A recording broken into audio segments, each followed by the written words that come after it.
Arkadaşlar merhaba. Bu videoda sizlere WhatsApp'taki mesajlarımız silindiğinde yedekleme almadığımız halde nasıl geri yükleyebiliriz onu göstereceğim. Aslında buna benzer bir video çekmiştik. Google Drive'a yedeklediğimiz WhatsApp mesajlarını geri alabilmeyi görmüştük. Ve bana birçok soru geliyordu. Yedekleme almadığım halde mesajlarımı nasıl geri alabilirim diye. Aslında bunun çözümü var arkadaşlar. Bunu göstereceğim. Ama videoya başlamadan önce şunu da uyarmak istiyorum sizleri. Benim videomun girişleri biraz uzun oluyor. Ben bunu yaparkenki şartları size baştan söylüyorum ki daha sonrasında kafanıza takılan şeyler kalmasın diye video girişim biraz uzun oluyor arkadaşlar. Hemen konumuza geri dönüyorum. WhatsApp'taki bir haftalık mesajlarımızı eğer Google Drive'a yedeklemediysek WhatsApp bizim mesajlarımızı aslında telefonumuzun hafızasında bir hafta boyunca saklı tutabiliyor arkadaşlar. Bir hafta öncesindeki mesajlarımız artık silinmeye başlıyor. Eğer siz bunları Google Drive'a yedeklemediyseniz bir haftalık mesajınızı geri alabilirsiniz. Bunu nasıl yaptığımızı göstereceğim şimdi sizlere. Diyelim ki siz bugün biriyle mesajlaşma yaptınız, bir görüşme yaptınız ama mesajı yanlışlıkla sildiniz. 2 gün öncesindeki görüştüğünüz mesajı geri almak istiyorsunuz. İşte bu çok kolay veya bir hafta öncesine kadar dediğim gibi tam bir hafta öncesine kadar olan mesajlaşmalarınızı geri alabilirsiniz. Yanlışlıkla silme veya telefonunuzu değiştirmiş olabilirsiniz. Farklı bir şeyler olmuş olabilir. Mesajlara ihtiyacınız olabilir. Bunlara ulaşabiliyorsunuz. Bunu yaparken neler yapacağız? Gördüğünüz gibi şu anda WhatsApp'ımız telefonumuzda yüklü. Ben ilk önce WhatsApp'ımı hiç kurulmamış haline geri döndüreceğim. WhatsApp'ıma buradan basıyorum. Uygulamamın ayarlarına giriyorum. Şimdi buradan uygulamayı eski haline geri çevireceğim arkadaşlar. Yani kurulmamış halde olacak. Hem size bunu daha iyi göstereceğim. Şimdi baktığımızda WhatsApp'a girdiğimde gördüğünüz gibi kurulmamış bir WhatsApp bulunuyor. Şimdi burada işimiz yok. Bundan geri çıkalım. Birazdan yapacağız bunu. Telefonunuzda dosya yöneticisine girmeniz gerekiyor. Her telefonda farklıdır arkadaşlar bu. Benim telefonumda dosya yöneticisinin kısa yolunu ben Xiaomi olduğu için buraya koymuştum. Buradan giriş yapıyorum. Burada bir dosya araması yapacağız. Arama yerine giriyorum. Eğer siz arama yapmadan kendiniz girmek istiyorsanız WhatsApp klasörünü bulmanız gerekiyor. Orada databases diye bir klasör bulacağız. Ben bunu yazıyorum. Evet, ben yazarak arattırdım. Klasör arama derdinde olmadan direkt databases klasörüne girdim. İşte burada gördüğünüz bu kadar şey arkadaşlar. Biraz yakınlaştırayım. Bir haftalık bizim WhatsApp mesajlarımız. Biz bunları eğer yedeğini almazsak artık üst taraftan tarihler artık değişmeye başlayacak, silinmeye başlayacak. Şu altta gördüğümüz bugünkü yedekleme. Bakın yazının uzantısı, şekli de değişik, başlığı değişik. Diğerlerinde tarih var zaten.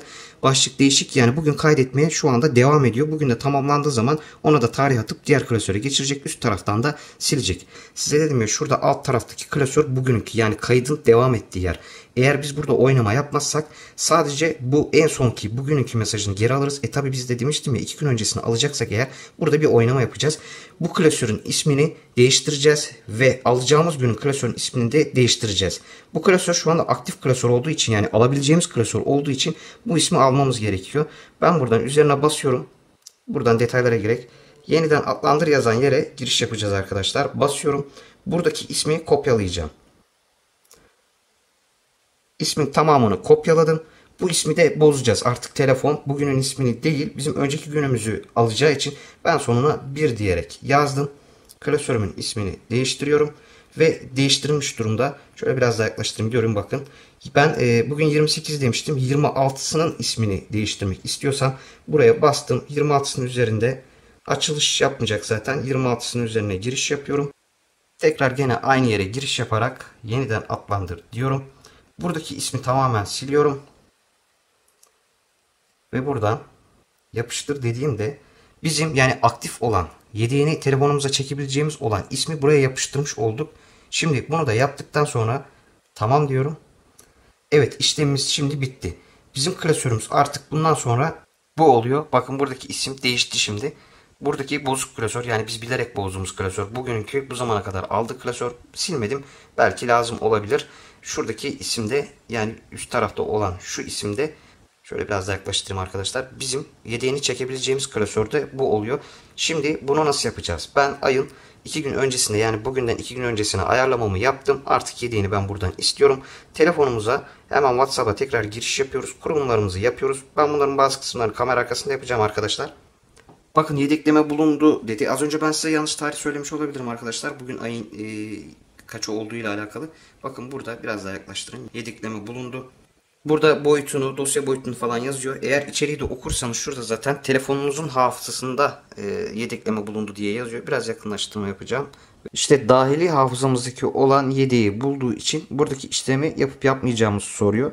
Eğer kabul ediyorsak arkadaşlar geri yüklemesi için onayımı veriyorum. Ve şimdi mesajlarım geri yükleniyor. Evet, şimdi yedekleme işlemimiz bitti. İleriye basıyorum. Tekrar ileri basıyorum. Gelen ekranda bundan sonra mesajlarımızı Google Drive'a yedeklemek istiyor muyuz onu soruyor. Ben asla diyerek ileri geçeceğim arkadaşlar. Yedeklemeyi Google Drive'a yapmıyorum. Ve şimdi gördüğünüz gibi benim o tarihteki mesajlarımın hepsi geri geldi arkadaşlar. Dediğim gibi eğer siz mesajlarınızı Google Drive'a yedeklemediyseniz bu şekilde mesajlarınızı geri alabiliyorsunuz. Başka videoda görüşmek üzere, hoşçakalın.